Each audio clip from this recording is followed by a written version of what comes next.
ದೇಶದ ಭವಿಷ್ಯ ಯುವಕರ ಕೈಯಲ್ಲಿದೆ. ಈ ದೇಶದ ಸಮಸ್ಯೆ ಪರಿಹಾರ ಮಾಡುವಂತ ಕೆಲಸ, ಪರಿಹಾರ ಮಾಡುವಂತ ಶಕ್ತಿ ಯುವ ಜನತೆಯ ಕೈಯಲ್ಲಿದೆ. ಯುವಕ ಯುವತೆ ಯಾರಿದ್ದೀರಿ ನಿಮ್ ಕೈಯಲ್ಲಿದೆ ಅನ್ನುವಂಥದ್ದು ಅವರ ಪ್ರಬಲವಾದ ನಂಬಿಕೆ. ಹಾಗಾಗಿ ಒಂದು ರಾಷ್ಟ್ರವನ್ನ ಕಟ್ಟಬೇಕಾದ್ರೆ ಕ್ಯಾರೆಕ್ಟರ್ ಬಿಲ್ಡಿಂಗ್ ಬಹಳ ಮುಖ್ಯ. ಕ್ಯಾರೆಕ್ಟರ್ ಬಿಲ್ಡಿಂಗ್ ಅಂದ್ರೆ ಗೊತ್ತಾಗಿರ್ತದೆ ನಿಮಗೆ, ನಿಮ್ಮಲ್ಲಿರುವಂತಹ ಕ್ಯಾರೆಕ್ಟರ್ ಇದೆ ಅದನ್ನ ಗಟ್ಟಿ ಮಾಡುವಂತಹ ಕೆಲಸ ಇದೆ. ಅದು ಮಾಡಿದರೆ ಮಾತ್ರ ಯುವಕರನ್ನ ತಯಾರು ಮಾಡಬಹುದು, ಮುಂದಿನ ಪೀಳಿಗೆ ದೇಶದ ಪರವಾಗಿ ಯೋಚನೆ ಮಾಡುವಂತ ಪೀಳಿಗೆ ತಯಾರು ಮಾಡಬಹುದು ಅಂತ ಯೋಚನೆ ಅವರಲ್ಲಿತ್ತು. ಅದರ ಭಾಗವಾಗಿ ಯುವಕರು ತಪ್ಪು ದಾರಿಗೆ ಹೋಗಬಾರದು. ಯುವಕರು ಸರಿದಾರಿಯಲ್ಲಿ ಹೋದ್ರೆ ಮಾತ್ರ ದೇಶ ಕಟ್ಟಲಿಕ್ಕೆ ಸಾಧ್ಯ. ದೇಶ ಸಮಾಜವನ್ನ ಕಟ್ಟಬೇಕಂತ ನಿಮ್ಮಂತ ಯುವಕರ ತಂಡ ಯಾರಲ್ಲಿ ಕೂತಿದ್ರಿ, ಈಗ ನೀವು ಒಂದು ವೇಳೆ ದಾರಿ ತಪ್ಪಿದ್ರೆ ಏನಾಗುತ್ತೆ? 300-400 ಜನ ಇರ್ತಿಲ್ಲ, 300-400 ಜನ ಸಹ ಯೋಚನೆ ಒಂದ್ಸತಿ ದಾರಿ ತಪ್ಪಿದ್ರು. ದಾರಿ ತಪ್ಪಿದ್ರೆ ಏನೋ ಒಂದು ಕೆಟ್ಟ ಕೆಟ್ಟ ವ್ಯವಸ್ಥೆಯಲ್ಲಿ ಸಿಲುಕಿ ನಿಮ್ಮ ಜೀವನ ಹೇಗೂ ಸಹ ಆಯ್ತು, ಬೇರೆಯವರ ಜೀವನ ಸಹ ಹಾಳಾಗ್ತದೆ. ಆಗ ದೇಶ ಸಮಾಜದ ಪರಿಸ್ಥಿತಿ ಏನಾಗ್ತದೆ ಸ್ವಲ್ಪ ಯೋಚನೆ ಮಾಡಿ. ಏನಾಗ್ಬೋದು ಒಂದು ವೇಳೆ ಆ ರೀತಿಯ ಪರಿಸ್ಥಿತಿ ಬಂದ್ರೆ? ಈಗ ನಾನು ಹಿಂದೆ ML ಆಗಕ್ಕಿಂತ ಮುಂಚೆ ಪ್ರೊಫೆಸರ್ ಆಗಿ ಕೆಲಸ ಮಾಡ್ತೇನೆ KJ ಹಾಸ್ಪಿಟಲ್. ಸ್ಟೂಡೆಂಟ್ಸ್ ಅನ್ನ ಯಾವಾಗ ಮಾತಾಡ್ತಾ ಇದ್ದೇವೆ, ಸ್ಟೂಡೆಂಟ್ಸ್ ಕೌನ್ಸಿಲಿಂಗ್ ಇರ್ಬೋದು, ಸಮಸ್ಯೆ ಇರ್ಬೋದು, ಇದೆಲ್ಲ ಅವರನ್ನ ಮಾತಾಡಿಸುವಂತ ಕೆಲಸ ಆಗ್ತಾನೆ ಇರ್ತದೆ. ಅದೆಲ್ಲ degree college students. Most difficult ಈ ಭಾಷಣ ಮಾಡಲಿಕ್ಕೆ ಮಸ್ತ್ ತುಂಬಾ ಕಷ್ಟ ಅಂತ ಹೇಳಿದ್ರೆ ನಿಮ್ಮಂತ ಯುವಕರನ್ನು ಎದುರು ಕೂರಿಸಿ ಮಾತನಾಡುವಷ್ಟು ಡಿಫಿಕಲ್ಟ್ ಭಾಷಣ ಮತ್ತೊಂದಿಲ್ಲ. ನಾ ಬೇಕಾದ್ರೆ ನನ್ನಷ್ಟೇ ಮಾತಾಡ್ತಾ ಹೋಗ್ಬೋದು, ಅರ್ಧ ಗಂಟೆಯಲ್ಲಿ ಮುಗಿಸಿ ಅಥವಾ 4 ಗಂಟೆಯಲ್ಲಿ ಮುಗಿಸಿ ಹೋಗೋಣ, ನನ್ನ ಕೆಲಸ ಆಯ್ತಂತ. ನೀವು ಇಲ್ಲಿಂದ ಹೋಗುವಾಗ something college take away home. ನೀವು ಇಲ್ಲಿ ಬಂದು ಇಷ್ಟೊತ್ತು ಕೂತು 1 ಗಂಟೆ ಕೂತ್ಕೊಳ್ತೀವಿ. 1 ಗಂಟೆ ನಿಮ್ಮ ಜೀವನದ ಸಮಯ ಖಾಲಿ ಆಗ್ತದೆ. ಏನು ಉಪಯೋಗ? There should be some take away. ಮನೆಗೆ ಹೋಗುವಾಗ ಏನೋ ಒಂದು ಟೇಕ್ ಅವೇ ಏನ್ ಸಿಕ್ಕಿದೆ ನಿಮ್ಗೆ ಇದರಲ್ಲಿ, ಈ ಕಾರ್ಯಕ್ರಮದಲ್ಲಿ ಅನ್ನೋದು ಬಹಳ ಮುಖ್ಯ. ಯಾಕೆ ಇದು ಕಷ್ಟ ಅಂತ ನಾನು ಯಾಕೆ ಹೇಳ್ತೇನೆ ಅಂತ ಹೇಳಿದ್ರೆ, ನಿಮ್ಮ ಮನಸ್ಸು ಏನಿದೆ ಈ ಪ್ರಾಯದಲ್ಲಿ ನಿಮ್ಮ ಮನಸ್ಸು ಜಿಂಕೆ ರೀತಿಯಲ್ಲಿ ಇರ್ತದೆ. ಟಕ್ ಟಕ್ ಟಕ್ ಟಕ್ ಆಚೀಚೆ ಓಡಾಡ್ತಾನೆ ಹಾರಾಡ್ತಾನೆ ಇರ್ತದೆ. ನಾನು ನೋಡುವಾಗ ಸಹ ಗೊತ್ತಾಗ್ತದೆ. ಚೂರು ನಾನು ತಪ್ಪಿದ್ರೆ ನೀವು ಒಂದೇ ನಿದ್ರಾದೇವಿಯ ವಶಕ್ಕೆ ಹೋಗಿಬಿಡ್ತೀರಿ, ಇಲ್ಲದಿದ್ರೆ ಮತ್ತೆ ಯಾವುದೋ ಕನಸಲ್ಲಿ ಹೋಗಿಬಿಡ್ತೀವಿ. ಇದು ನಾರ್ಮಲ್, ಇದು ಅಬ್ನಾರ್ಮಲ್ ಅಲ್ಲ, ನಾರ್ಮಲ್. ಆ time students B attentive is Max 45 minutes. 45 ನಿಮಿಷಕ್ಕಿಂತ ಜಾಸ್ತಿ ನಾನು ಒಂದು ವೇಳೆ ನಿಮ್ಮನ್ನ ಕೊರಲಿಕ್ಕೆ ಶುರು ಮಾಡಿದ್ರೆ ನೀವು ನಿದ್ರೆ ಹೋಗೋದು ಗ್ಯಾರಂಟಿ. ಹಾಗಾಗಿ ಆದಷ್ಟು ಸೂಕ್ಷ್ಮವಾಗಿ ಬೇಗ ನಾನು ಏನು ಯೋಚನೆ ಮಾಡಿದ್ದೇನೆ, ಏನ್ ನಿಮ್ಗೆ ತಿಳಿಸ್ಬೇಕು ಅನ್ನೋದ ಒಂದು ಕಾರ್ಯಕ್ರಮಕ್ಕೆ ಬಂದಿದ್ದೇನೆ, ಅದನ್ನು ಮುಗಿಸುವಂತ ಕೆಲಸ ಮಾಡ್ತೇನೆ. ಮೊದಲಾಗಿ ನಾನು ನಿಮ್ಮ ಮುಂದೆ ಒಬ್ಬ ML ಆಗಿ ನಾನು ಭಾಷಣ ಮಾಡಲಿಕ್ಕೆ ಬರಲಿಲ್ಲ, ವಿಷಯ ಹೇಳಲಿಕ್ಕೆ ಬರಲಿಲ್ಲ. ಕ್ಲಾರಿಟಿ ಇದೆ ML ಪೊಲಿಟಿಕ್ಸ್ ಏನು ಸಹ ಇದರಲ್ಲಿ ನನ್ನ ಫರ್ಮ್ ಬಿಲೀಫ್ ಏನಂತ ಹೇಳಿದ್ರೆ, ಮುಂದಿನ ಸಮಾಜವನ್ನು ನಡೆಸಬಲ್ಲಂತ, ಕಾಪಾಡಬಲ್ಲಂತ, ದೇಶವನ್ನು ರಕ್ಷಿಸಬಲ್ಲಂತ ಶಕ್ತಿ ಈ ಕ್ಲಾಸ್ ರೂಮ್ ನಲ್ಲಿ ಕುಳಿತಿರುವಂತ, ಈ ಹಾಲ್ ನಲ್ಲಿ ಕುಳಿತಿರುವಂತ ಯುವಕರ ಯುವತಿಯರ ತಂಡ ಏನಿದೆ ನಿಮ್ ಕೈಯಲ್ಲಿದೆ. ನನ್ನ ಪ್ರಬಲವಾದ ನಂಬಿಕೆ, ಈ ನಂಬಿಕೆ ಉಳ್ಳಂತ ಒಬ್ಬ ವ್ಯಕ್ತಿಯಾಗಿ ನಿಮ್ಮ ಮುಂದಿಟ್ಟಿದ್ದೇನೆ. ML ಮತ್ತೊಂದು ಇದೊಂದು ಬ್ಯಾನರ್ ಹಾಕಿದ್ದಾರೆ, ಅದು ಬೇರೆ ವಿಷಯ. ಮಾತಾಡ್ಲಿಕ್ಕೆ ಬಂದ ಬ್ಯಾನರ್ ಹಾಕಿರ್ಬೋದು. ನಾನು ಇಲ್ಲಿ ಮಾತಾಡ್ಬೇಕಾದ್ರೆ ನಿಮಗೆ ಆದಷ್ಟು ಸೂಕ್ಷ್ಮವಾಗಿ ನಿಮಗೆ ಬೋರ್ ಆಗದಂತ ರೀತಿಯಲ್ಲಿ ಕೆಲವು ವಿಷಯಗಳನ್ನ ಮುಂದಿಡುವಂತ ಪ್ರಯತ್ನವನ್ನ ಮಾಡ್ತೇನೆ. Mainly I will be talking about drug addiction. Drug addiction ಮೊದಲು ನಿಮಗೆ ಡ್ರಗ್ಸ್ ಬಗ್ಗೆ ಗೊತ್ತಿರಬೇಕು. Knowledge is very important. ನಿಮ್ಗೆ ನಾಲೆಜ್ ಇಲ್ಲದಿದ್ರೆ, ಡ್ರಗ್ಸ್ ಬಗ್ಗೆ ವಿಷಯನೇ ಗೊತ್ತಿಲ್ಲದಿದ್ರೆ, ಯಾರೋ ಒಬ್ಬ ಫ್ರೆಂಡ್ ಇರ್ಬೋದು ಅಥವಾ ಯಾರೋ ಒಬ್ಬ ವ್ಯಕ್ತಿ ಇರ್ಬೋದು, ನಿಮ್ಗೆ ಡ್ರಗ್ಸ್ ಅನ್ನು ಇಂಟ್ರೊಡ್ಯೂಸ್ ಮಾಡಿದಾಗ ಅದರ ಕೆಟ್ಟ ಹಾಳು ವಿಷಯಗಳ ಬಗ್ಗೆ ನಿಮ್ಗೆ ಗೊತ್ತಿರುವುದಿಲ್ಲ. ಯಾಕಂದ್ರೆ ನಿಮ್ಗೆ ಅದರ ನಾಲೆಜ್ ಇರುವುದಿಲ್ಲ. ಬಂದು ಹೇಳ್ತಾರೆ ಅಂತ ದಿಟ್ಲ ಇಂತ ಬೈಕ್ಲ. ನೀವು ಡ್ರಗ್ಸ್ ಅಂತ ಕೂಡಲೇ ಪಿಕ್ಚರ್ ಅಲ್ಲಿ ಸೋಷಿಯಲ್ ಮೀಡಿಯಾದಲ್ಲಿ ನೋಡ್ತೀರಿ, ಅದು ಮಾತ್ರ ಡ್ರಗ್ಸ್ ಅಲ್ಲ, ಸಿಗರೇಟ್ ಅಂತ ಹಿಡಿದು ಅಡಿಕ್ಷನ್ ಏನ್ ಬರ್ತದೆ, ಸಿಗರೇಟ್, ಆಲ್ಕೋಹಾಲ್ ಎಲ್ಲದೂ ಇದರಲ್ಲಿ ಭಾಗಿಯಾಗಿರ್ತದೆ ಡ್ರಗ್ಸ್ ಅಲ್ಲಿ. ನಾನು ಭಾಷಣ ಮಾಡುವಾಗ ನೋಟ್ಸ್ ಮಾಡೋದಿಲ್ಲ ನಾನು ಹೆಚ್ಚಾಗಿ, ಅಂದ್ರೆ ಕರೆಕ್ಟ್ ಆಗಿ ಸಬ್ಜೆಕ್ಟ್ ಅನ್ನು ಸ್ಟಡಿ ಮಾಡಿ ಬರ್ತೇನೆ. ಆದ್ರೆ ಈ ಮಕ್ಕಳಿಗೆ ಸ್ಟೂಡೆಂಟ್ಸ್ ಹೇಳುವಂತ ಸಮಯದಲ್ಲಿ ನಾನಿಲ್ಲಿ ಮಾತಾಡುವಾಗ ಅಲ್ಲಿ ಗೂಗಲ್ ಮಾಡ್ತಿರ್ತೀನಿ, ಯಾರಾದ್ರೂ ಕೂತ್ಕೊಂಡು ತಪ್ಪುಕೊಂಡೆ ಅಂತ ಹೇಳಿದ್ರು ಕಷ್ಟ. ಆಗ ಎಲ್ಲೂ ಸಹ ತಪ್ಪಿ ಹೋಗ್ಬಾರ್ದು ಅನ್ನುವಂಥ ಕಾರಣಕ್ಕೆ ನೋಟ್ಸ್ ಮಾಡಿದ್ದೇನೆ. ಯಾಕಂತಂದ್ರೆ ಒಂದ್ ವೇಳೆ ಸೈಂಟಿಫಿಕ್, ನಾನೀಗ ಕ್ಲಾಸಸ್ ತೆಗೆದು ತುಂಬಾ ಕಮ್ಮಿ ಆಗಿದೆ, ಇನ್ನೊಂದು ಸೈಂಟಿಫಿಕಲಿ ಕೆಲವರು ಏನೆಲ್ಲ ಪ್ರೂವ್ ಆಗಿದೆ ಅದನ್ನೆಲ್ಲ ಕೆಲವು ಸತಿ ಸಿಂಥೆಟಿಕ್ ಡ್ರಗ್ಸ್ ಇರ್ಬೋದು ಎಲ್ಲ ಹೆಸರು ನಡೆದು ಹೋಗ್ತದೆ. ಅದಕ್ಕೋಸ್ಕರ ಬರ್ಕೊಂಡ್ಬಂದಿದ್ದೆ, ನಿಮ್ಗೆ ಹೇಳ್ತೇನೆ ಏನೇನು ವಿಷಯ. ಮೊದಲು ಈ ಡ್ರಗ್ಸಿನ ಕೆಮಿಕಲ್ ಕಂಪೌಂಡ್ಸ್ ನಾನು ಹೇಳ್ತೇನೆ, ತಿಳ್ಕೊಳ್ಳಿ. ಇದರಲ್ಲಿ ಒಂದು 3-4 ಕೆಟಗರಿಗಳಿದೆ ಡ್ರಗ್ಸ್ಗಳಲ್ಲಿ.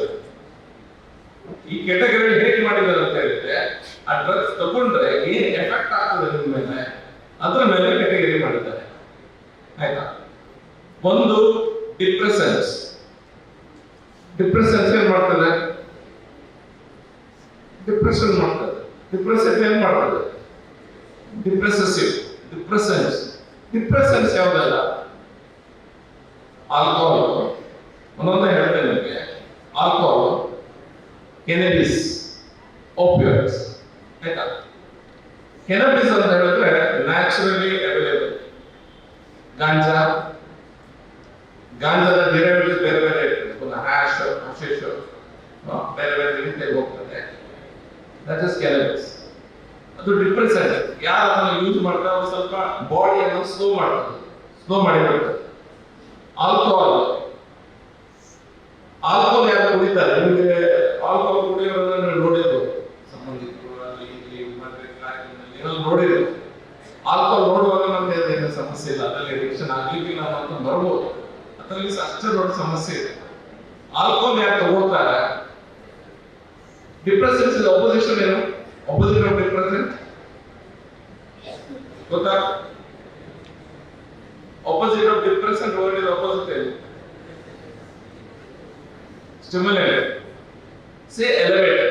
ಆಯ್ತಾ? Mood elevator. ಮೂಡ್ ಡಿಪ್ರೆಸೆಂಟ್, ಮೂಡಿಗೆ ಬರ್ತಾರೆ ಈಗ. ಮೂಡ್ ಡಿಪ್ರೆಸೆಂಟ್, ಮೂಡ್ ಎಲಿವೇಟರ್ಸ್, ಆಯ್ತಾ. ಆಲ್ಕೋಹಾಲ್ ಏನ್ ಮಾಡ್ತಾರೆ ಅಂತಂದ್ರೆ, ನೀವು ಯಾರು ಆಲ್ಕೋಹಾಲ್ ಅನ್ನು ತಗೊಳ್ತಾರೆ ಅವರಿಗೆ ಫಸ್ಟ್ ಗೆ ಸ್ವಲ್ಪ ಮೂಡ್ ಎಲಿವೇಷನ್ ಮಾಡ್ತಾರೆ. ಎಲಿವೇಷನ್ ಇನಿಬಿಷನ್ಸ್ ಎಲ್ಲ ಹೋಗ್ತದೆ. ಅಂದ್ರೆ ಇದೊಂದು ನಾಚಿಕೆ, ಸ್ವಲ್ಪ ಮಾತಾಡೋದು ಬೇಡ, ಅದೆಲ್ಲ ಇರ್ತದೆ. ಸ್ವಲ್ಪ ನಮ್ಮಸಿಗೆ ಕೂತಿರೋ ಇನಿಬಿಷನ್ಸ್ ಎಲ್ಲ ಹೋಗ್ತದೆ ಫಸ್ಟ್ ಗೆ. ಆಲ್ಕೋಹಾಲ್ ಸ್ವಲ್ಪ ನೆಕ್ಸ್ಟ್ ಆದ ನಂತರ ಅದು ಡಿಪ್ರೆಸೆಂಟ್, ಪುನಃ ನಿಮ್ಮನ್ನ ಬಾಡಿಯನ್ನು ಸ್ಲೋ ಮಾಡ್ತದೆ, ನಡಿಲಿಕ್ಕೆ ಆಗೋದಿಲ್ಲ, ತೂರಾಡೋದೆಲ್ಲ ನೋಡಿರ್ಬೋದು ಪಿಕ್ಚರ್ ಅಲ್ಲಿ ಎಲ್ಲ. It's again depressant. It's not a mood elevated, mood depressant, ಆಯ್ತಾ. ಗಾಯನ ಬಗ್ಗೆ ಹೇಳಿದ್ದೇನೆ. ನಾ ಸೈಂಟಿಫಿಕ್ ಆಗಿ ಜಾಸ್ತಿ ಹೇಳಿದ್ರೆ ನಿಮ್ಗೆ ಓವರ್ ಆಗ್ತದೆ ಅಂತದ್ದು. ನಾನು ಖಾಲಿ ಕ್ಲಾಸಿಫಿಕೇಶನ್ ಹೇಳ್ತೇನೆ. ಮತ್ತೊಂದು ಓಪಿಯಾಯ್ಡ್ಸ್. ಓಪಿಯಾಯ್ಡ್ಸ್ ಅಲ್ಲಿ ಹೆರೋಯಿನ್, ಫೆಂಟನಿಲ್ ಇದೆಲ್ಲ ಬರ್ತದೆ. ಇದೆಲ್ಲ ಡಿಪ್ರೆಸೆನ್ಸ್, ಎಷ್ಟು ಗೊತ್ತಾಯ್ತಲ್ಲ. ನೆಕ್ಸ್ಟ್ ಇರುವುದು mood elevators. They are like stimulators. Stimulators ಅಂದ್ರೆ ನಿಮ್ಗೆ ಯಾವ್ದು ಡ್ರಗ್ಸ್ ತಗೊಂಡಾಗ ನಿಮ್ಗೆ ಒಂದ್ಸತಿ ಎನರ್ಜಿ ಬಂದಂತ ಒಂದು ಭಾವನೆ ಹೋಗ್ತದೆ. ಒಂದ್ಸತಿ ನಿಮ್ಗೆ ಫೀಲಿಂಗ್ ಎನರ್ಜಿ ಜಾಸ್ತಿ ಆದಾಗ ಅಡ್ರಿನಲಿನ್ ರಶ್ ಇರ್ತದೆ ಬಾಡಿಯಲ್ಲಿ, ಹಾರ್ಟ್ ಬೀಟ್ ಜಾಸ್ತಿ ಆಗ್ತದೆ. ಯಾವ್ದಾದ್ರು ಅಂತ ಹೇಳಿದ್ರೆ main is cocaine, mood elevators, stimulators. Methamphetamine, ecstasy. ಎಕ್ಸಸ್ ಇದು ಬೇರೆ, ರಿಚುವಲ್ ಮೆತ್ ಅದು ಇದೆಲ್ಲ ಇದೆ. ಅಷ್ಟು ನಿಮ್ಗೆ ಗೊತ್ತಿದೆ. ಇದೇನ್ ಮಾಡ್ತದೆ ಅಂತ ಹೇಳಿದ್ರೆ ನಿಮ್ಗೊಂದು ಮೂಡ್ ಎಲಿವೇಟ್ ಮಾಡ್ತದೆ, ಎನರ್ಜಿ ರಶ್ ಆಗ್ತದೆ, ಎಲ್ಲೋ ಒಂದ್ ಕಡೆ ಒಂದು ಯುಫೋರಿಯಾ ರೀತಿಯಲ್ಲಿ ಎಲ್ಲೋ ಒಂದು ರೀತಿಯ ಭಾವನೆ ಅದೆಲ್ಲ ಬರ್ಲಿಕ್ಕೆ ಸಾಕ್ತದೆ. ಸ್ಪೈಕ್ ಇದು ಹಾರ್ಟ್ ರೇಟ್ ಪಡ ಪಡ ಪಡ ಹೊಡಿಲಿಕ್ಕೆ ಸ್ಟಾರ್ಟ್ ಆಗ್ತದೆ, ಅಡ್ರಿನಲಿನ್ ರಶ್ ಆಗ್ತದೆ. ಎಷ್ಟು ಜನ ಇದು ಓವರ್ಡೋಸ್ ಆದ ಕೂಡಲೇ ಫಿನಿಶ್, ಅಲ್ಲೇ ಮತ್ತೇನು ಮಾತಾಡ್ಲಿಕ್ಕಿಲ್ಲ. ನಿಮ್ಗೆ ಗೊತ್ತಿರೋದಿಲ್ಲ ಅದು ಎಷ್ಟು ಕಡಿಮೆ ಎಷ್ಟು ಜಾಸ್ತಿ ಅಂತ. ಒಬ್ಬೊಬ್ಬರಿಗೆ ಬೇರೆ ಬೇರೆ ರೀತಿಯಲ್ಲಿ ಇರ್ತದೆ. ಒಬ್ಬ 1 ಗ್ರಾಮ್ ತಗೊಂಡು ಓವರ್ಡೋಸ್ ಆಗೋದು, ಮತ್ತೊಮ್ಮೆ 5 ಗ್ರಾಮ್ ತಗೊಂಡು ಓವರ್ಡೋಸ್ ಆಗೋದು. So you will die on the spot. ಇದು ಯಾರಿಗೂ ಗೊತ್ತಿರೋದಿಲ್ಲ, ಡ್ರಗ್ ಡೀಲರ್ಸ್ ಹೇಳುವುದಿಲ್ಲ, ಏನಾಗುದಿಲ್ಲ, ಸ್ವಲ್ಪ ಸ್ವಲ್ಪ ತಟ್ಟೆ ಅಂತ ಮಾರ್ತಾನೆ ಇರ್ತಾರೆ. ಮತ್ತೊಂದು you have something called as hallucinogens. Hallucinogens ಏನಂತ ಹೇಳಿದ್ರೆ, ನೀವು ಅದನ್ನು ತಗೊಂಡಾಗ 2 ಬರ್ತವೆ, ಒಂದು LSD ಮತ್ತು ಕೆಟಾಮೈನ್, ಆಯ್ತಾ. ಏನ್ ಮಾಡ್ತಾರೆ ಅಂತ ಹೇಳಿದ್ರೆ, ನೀವು ಹ್ಯಾಲೋಜಿನ್ಸ್ ಅನ್ನು ತಗೊಂಡ್ರೆ ನಿಮ್ಮ ಸತ್ಯ ಏನಿದೆ, ನೀವೇನ್ ನೋಡ್ತಾ ಇದ್ದೀರಿ ಆ ಸತ್ಯ ಪಿಕ್ಚರ್ ಅನ್ನ ಚೇಂಜ್ ಮಾಡ್ತಾರೆ. ನೀವು ನೋಡ್ತಿರೋಂಥ ಪಿಕ್ಚರ್ ಅನ್ನ ಚೇಂಜ್ ಮಾಡ್ತಾರೆ. ನೀವು ಯಾರಾದ್ರೂ ಈ ಕೂತಿದ್ದು ನೋಡಿದ್ರೆ ನೀವು ಬೇರೆಯವರೇ ಬರ್ತಾರೆ, ನಿಮ್ಮ ಮನಸ್ಸಲ್ಲಿ ಏನಿದೆ ಅದೇ ಏನೆಲ್ಲ ಬರ್ತದೆ. ನಿಮ್ಮ ಬಿಲ್ಡಿಂಗ್ ಬೇರೆ ಟೈಪ್ ಹೋಗ್ಬೋದು, ನಿಮ್ಮ ಯೂನಿಫಾರ್ಮ್ ಚೇಂಜ್ ಆಗ್ಬೋದು. ಆ ರೀತಿಯ ಒಂದು ಹ್ಯಾಲ್ಯುಸಿನೇಷನ್, ಸತ್ಯವನ್ನ ಮಾರ್ಪಾಡು ಮಾಡುವಂತ ಶಕ್ತಿ ಹ್ಯಾಲ್ಯುಸಿನೇಷನ್ಸ್ ಇರ್ತದೆ. ನಾನು ಹೇಳಿದಂತ LSD ಕೆಟಮೈನ್ ಏನೆಲ್ಲ ಇರ್ತದೆ ಇದೆಲ್ಲ ಸ್ಪೈಕ್ ಮಾಡ್ತದೆ. ಇದನ್ನೆಲ್ಲ ನಿಮ್ಗೆ ಏನಾಗ್ತದೆ, ಸ್ವಲ್ಪ ಕನ್ಫ್ಯೂಷನ್ ಕ್ರಿಯೇಟ್ ಆಗ್ತದೆ. ನೀವು ನೋಡಿರುವಂತ ಸತ್ಯ ಬೇರೆ, ನೀವು ಇರುವಂತ ಜಾಗ ಬೇರೆ, ಕ್ಲಾಸ್ ರೂಮ್ ಅಲ್ಲಿ ಇದ್ರಿ ಬೇರೆ ರೀತಿಯ ಭಾವನೆ ಬರ್ತದೆ, ಬೇರೆ ರೀತಿಯ ಒಂದು ವ್ಯವಸ್ಥೆ ಹೋಗ್ತಾರೆ. ಲಾಂಗ್ ಟರ್ಮ್ ಆದಾಗ ನಿಮ್ಗೆ ಮೆಂಟಲ್ ಪ್ರಾಬ್ಲಮ್ ಸ್ಟಾರ್ಟ್ ಆಗ್ತದೆ. ಮೆಂಟಲ್ ಪ್ರಾಬ್ಲಮ್ಸ್ ಅದು ಸೀದಾ ಹುಚ್ಚಿಡಿತದೆ ಅಷ್ಟೇ. ಸಿಂಪಲ್ ಆಗಿ ಹೇಳೋದಾದ್ರೆ ನಿಮ್ಗೆ ಮುಂದೆ ಹುಚ್ಚಿಡಿತದೆ. ಈಗ ನಿಮ್ಮ ಭಾವನೆ ಏನಿರ್ತದೆ, ನಾನೀಗ ಹೇಳುವಾಗ ಅದೆಲ್ಲ ನಾವೆಲ್ಲ ಮಾಡೋದಿಲ್ಲ, ಕರೆಕ್ಟಾ? ಮೈಂಡ್ ಅಲ್ಲಿ ಇದೆ, ಅಲ್ಲಿಗೆ ಇದೆಲ್ಲ ನಾವು ಮಾಡೋದಿಲ್ಲ, ಡ್ರಗ್ಸಿನ ವಿಷಯಕ್ಕೆ ನಾವು ಹೋಗುವುದಿಲ್ಲ ಅನ್ನೋದು ಇರ್ತದೆ. ಸರಿಯಾದ ಭಾವನೆ. ಹಾಗಾದ್ರೆ ಎಷ್ಟು ಜನ ಮಕ್ಕಳು ಇನ್ನೂ ಸಹ ಡ್ರಗ್ಸ್ ತಗೊಳ್ಳುವಂತ ನಿಮ್ಮ ಏಜ್ ಗ್ರೂಪ್ ಅಲ್ಲಿ ಸ್ಟಾರ್ಟ್ ಆಗ್ತದೆ. ಯಾಕೆ ಗೊತ್ತಾ? ನೀವು SLC ವರೆಗೆ ಒಂದು ರೀತಿಯ ಅಟ್ಮಾಸ್ಫಿಯರ್ ಅಲ್ಲಿ ಇರ್ತೀರಿ. ಯಾವ ಅಟ್ಮಾಸ್ಫಿಯರ್? ತಂದೆ ತಾಯಿ ಮನೆಯಲ್ಲಿ ಒಂದು ರೀತಿಯ ನಿಮಗೆ ಫ್ರೀಡಮ್ ಕಮ್ಮಿ ಇರ್ತದೆ, ಮಕ್ಕಳಿಗೆ ಫ್ರೀಡಮ್ ಕಮ್ಮಿ ಇರ್ತದೆ. ನೀವು ಮೆಲ್ಲ ಕಾಲೇಜಿಗೆ ಬಂದಂತ ಸಮಯದಲ್ಲಿ ನಿಮಗೆ ಇನಿಬಿಷನ್ ಸ್ವಲ್ಪ ಕಡಿಮೆ ಆಗ್ತದೆ, ಫ್ರೀಡಮ್ ಜಾಸ್ತಿ ಆಗ್ತದೆ, ನಿಮ್ಮ ಫ್ರೆಂಡ್ಸ್ ಜಾಸ್ತಿ ಆಗ್ತಾರೆ, ನಿಮ್ಮ ಸೋಷಿಯಲ್ ಸರ್ಕಲ್ಸ್ ಜಾಸ್ತಿ ಆಗ್ತದೆ, ನೀವು ಮಾತಾಡುವಂತ ವ್ಯಕ್ತಿಗಳು ಜಾಸ್ತಿ ಆಗ್ತಾರೆ. ಸೋಷಿಯಲ್ ಮೀಡಿಯಾದಲ್ಲಿ ಸ್ವಲ್ಪ ನೋಡುವಂತವ್ರು ಅಥವಾ ಸೋಷಿಯಲ್ ಮೀಡಿಯಾ ಯೂಸ್ ಮಾಡ್ತಾ ಇರ್ತಾರೆ, ಒಂದು ವೇಳೆ I wouldn't recommend it, but ಯಾರಾದ್ರೂ ಮಾಡ್ತಾ ಇದ್ರೆ ಇದೆಲ್ಲ ಜಾಸ್ತಿ ಆಗ್ತದೆ. ಈ ಜಾಸ್ತಿ ಆದ ಸಮಯದಲ್ಲಿ ಏನಾಗ್ತದೆ, ನಿಮ್ಗೆ ಪಿಯರ್ ಪ್ರೆಷರ್ ಸ್ಟಾರ್ಟ್ ಆಗ್ತದೆ. ಯಾರೊಬ್ಬ ವ್ಯಕ್ತಿ ನಮ್ಮಲ್ಲಿ ಖಂಡಿತ ಆ ರೀತಿಯ ವಾತಾವರಣ ಇಲ್ಲ, ಬಟ್ ನಾನು ಪ್ರೊಫೆಷನಲ್ ಕಾಲೇಜಸ್ ಬೇರೆ ಬೇರೆ ಕಡೆಗಳಲ್ಲಿ ನಾನು ನೋಡಿದ್ದೇನೆ. ಯಾರೋ ಒಬ್ಬ ವ್ಯಕ್ತಿ ಡ್ರಗ್ಸ್ ತಗೊಳ್ತಾನೆ. ಆ ಡ್ರಗ್ಸ್ ತಗೊಂಡಾಗ ನಿಮ್ಮ ಹತ್ರ ಹೇಳ್ತಾನೆ, ಇಲ್ಲ ದೆತ್ತೊಳ್ಳೆ ದಾದಾ ಪೂಜೆ ಒಂದ್ 2-3 ಜನ ಗುಂಪು ತಗೊಳ್ತದೆ ಡ್ರಗ್ಸ್ ಅಂತ ಇಟ್ಕೊಳ್ಳಿ. ಒಬ್ಬ ಫ್ರೆಂಡ್ ಇರ್ತಾನೆ, ತೆಗೆದುಕೊಳ್ಳುದಿಲ್ಲ. ಇವನಿಗೆ ಪಿಯರ್ ಪ್ರೆಷರ್ಸ್, ಆ ಫ್ರೆಂಡ್ಸ್ ಎಲ್ಲ ಸೇರಿ ಅವನಿಗೆ ಪ್ರೆಷರ್ ಮಾಡಿ ಸ್ಟಾರ್ಟ್ ಮಾಡ್ತಾರೆ. ದೆತ್ತೊಂದು ತಗೊಳ್ಳೋದು ತುಳು ಬರ್ತದೆ ಎಲ್ಲರಿಗೆ, ಕನ್ನಡ ಇಂಗ್ಲಿಷ್ ಮಿಕ್ಸ್ ಮಾಡ್ಬೋದು ಅದನ್ನು, ಫ್ಯಾಂಟಾಸ್ಟಿಕ್. ಈಗ ಪಿಯರ್ ಪ್ರೆಷರ್ಸ್ ಆದಂತ ಸಮಯದಲ್ಲಿ ಫ್ರೆಂಡ್ಸ್ ಎಲ್ಲ ಸ್ಟಾರ್ಟ್ ಮಾಡ್ತಾರೆ, ಇಲ್ಲ ದೆತ್ತೊಳ್ಳೆ ಅನ್ನುವಂಥದ್ದು ಸ್ಟಾರ್ಟ್ ಮಾಡ್ತಾರೆ. ಎಲ್ಲೋ ಒಂದು ಕಡೆ ಆ ಗುಂಪಿನಲ್ಲಿ ನೀವು ಆ ಗುಂಪಿನ ಒಬ್ಬ ಸದಸ್ಯನಾಗಿರುವುದಿಲ್ಲ, 5 ಜನ ಫ್ರೆಂಡ್ಸ್ ಇರ್ತಾರೆ, ನೀವು 6 ಜನ ಗ್ರೂಪ್ ಇರ್ತದೆ. ನೀವು ಒಬ್ಬ ವ್ಯಕ್ತಿ ಅಥವಾ 2 ತೆಗೆದುಕೊಳ್ಳಿಲ್ಲ ಡ್ರಗ್ಸ್ ಅನ್ನ, 4 ವ್ಯಕ್ತಿಗಳು ತೆಗೆದುಕೊಳ್ತಾ ಇರ್ತಾರೆ.